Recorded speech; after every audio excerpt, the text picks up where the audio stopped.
ناظرین، ہمارے آخری پیغمبر حضرت محمد صلی اللہ علیہ وآلہ وسلم نے قرب قیامت کی جو نشانیاں بتلائی ہیں، ماہرین اور علماء اکرام کے مطابق ان میں سے بہت سی نشانیاں ظاہر ہو چکی ہیں۔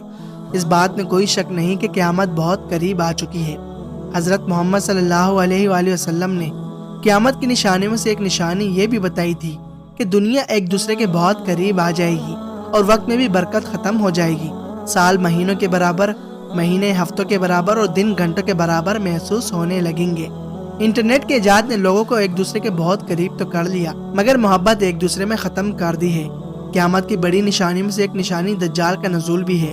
دجال جب اس دنیا میں آئے گا تو پوری دنیا کو اپنے قبضے میں کر لے گا۔ وہ لوگوں کو گمراہ کرے گا اور دین اسلام سے مسلمانوں کو ہٹانے کی کوشش کرے گا۔ دوستو، دجال عربی زبان کا لفظ ہے جس کا مطلب جھوٹا اور گمراہ کرنے والا۔ دجال خود کو مومن ظاہر کرنے کی کوشش کرے گا۔ لوگ جب اس کی باتوں کو سمجھ جائیں گے تو اس پر ایمان لے آئیں گے۔ اس کے علاوہ دجال خدائی کا دعویٰ بھی کرے گا۔ کہا جاتا ہے کہ دجال کا تعلق یہود قوم سے ہی ہوگا اور ان کے ساتھی بھی یہودی ہی ہوں گے۔ پوری دنیا میں دجال کو مسیح کے طور سامنے لایا جائے گا۔ لوگ اس کی طرف مائل ہونا شروع ہو جائیں گے۔ اور قرب قیامت کی ایک نشانی یہ بھی ہے کہ دنیا پر یہودیوں کا قبضہ ہوگا۔ آج آپ انٹرنیٹ اور بینکنگ سسٹم میں دیکھیں تو یہودیوں کا ہی قبضہ ہے اور قیامت کی نشانی بھی پوری ہو گئی۔ یہودی ہی وہ قوم ہے جو دجال کی مدد کریں گے۔ لوگ دجال کی طرف اسی لیے بھی جائیں گے کیونکہ دجال کے پاس مال و دولت اور بہت سی ٹیکنالوجی بھی موجود ہوگی۔ دجال کے ظہور سے 3 سال قبل دنیا قحط سالی کا شکار ہو جائے گی۔ علماء اکرام اور دیندار لوگ بہت کم رہ جائیں گے، مگر مسلمانوں کی تعداد زیادہ ہوگی۔ دجال کو دنیا کا سب سے بڑا فتنہ قرار دیا گیا ہے۔ دجال کی ہولناکی کا اندازہ اس بات سے بھی لگایا جا سکتا ہے کہ ہمارے پیارے نبی حضرت محمد صلی اللہ علیہ وسلم نے خود بھی دجال کے فتنے سے پناہ مانگی ہے۔ دوستو، حدیث مبارکہ کے مطالعے سے پتہ چلتا ہے کہ دجال کا خروج مشرق کی طرف سے ہوگا اور مدینہ میں داخل ہونا چاہے گا، مگر اللہ کے حکم سے کبھی بھی مسجد نبوی میں داخل نہیں ہو سکے گا۔ دجال ایک پہاڑ پر چڑھے گا اور مسجد نبوی کی طرف دیکھے گا، پھر اشارہ کر کے ساتھیوں سے بے بسی سے کہے گا کہ وہ دیکھو احمد کا سفید محل۔ ناظرین، سعودی عرب میں واقع ایک پہاڑ جسے جبل حبشی کہا جاتا ہے، احد کے میدان سے پہاڑ صاف دکھائی دیتا ہے۔ سعودی عرب کی حکومت نے ہر طرح کی مخالفت کے باوجود اس پہاڑ پر دجال کے لیے ایک محل تیار کروایا ہے۔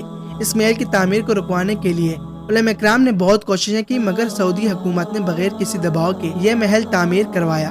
حیران کن طور پر جب سے محل تعمیر ہوا ہے تب سے ہی یہ غیر آباد ہے۔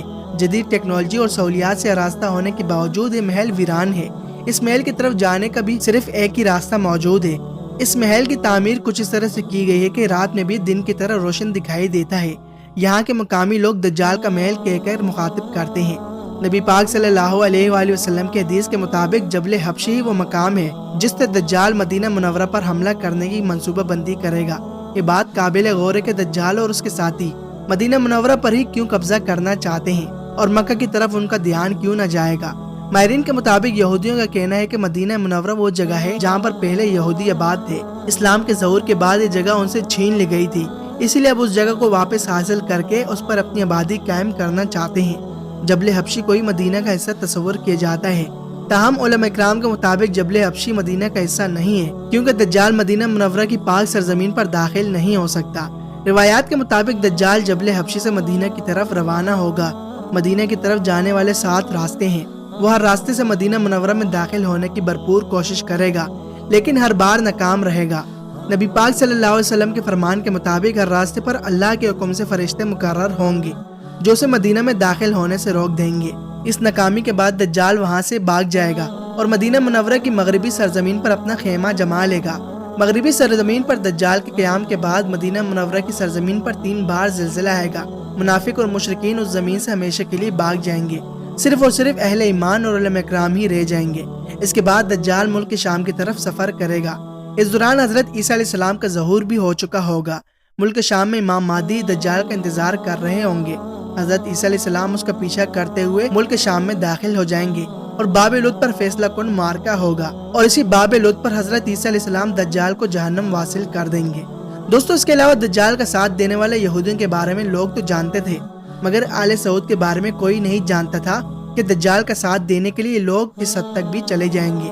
امت مسلمہ کو اس بات پر یقین کرنے میں بہت دشواری پیش آ رہی ہے کہ آل سعود اس حد تک دجالی فتنے کا ساتھ دے سکتے ہیں۔ دوستو، اگر سعودی عرب میں تعمیر ہونے والی بلند و بالا عمارتیں دیکھی جائے اور نظام تعلیم کو دیکھا جائے یا پھر میڈیکل کالجز کا دورہ کیا جائے تو ان سب اداروں میں ایک آنکھ والا نشان استعمال کیا جا رہا ہے۔ ایک آنکھ کا نشان یہودیوں کا پسندیدہ نشان ہے۔ دوستو اللہ تعالیٰ سے دعا ہے ہمیں دجال کے فتنے سے اور اس کے شر سے محفوظ رکھے، ہمیں پنجگانہ نماز پڑھنے کی توفیق دے، آمین۔ اگر آپ کے دل کی بھی دعا ہے تو کامنٹ سیکشن میں آمین لکھ کر جائے گا۔ یہ تھی ہماری آج کی ویڈیو۔ امید کرتا ہوں آج کی ہماری یہ ویڈیو آپ کو ضرور پسند آئی ہوگی۔ پسند آنے کی صورت میں ویڈیو کو لائک کر کے شیئر کر دیں، حسب روایت چینل کو سبسکرائب کر کے بیل آئیکن کو پریس کر لیں تاکہ ہماری لیٹسٹ ویڈیو کو نوٹیفیکیشنز آپ کو بر وقت ملتے رہے۔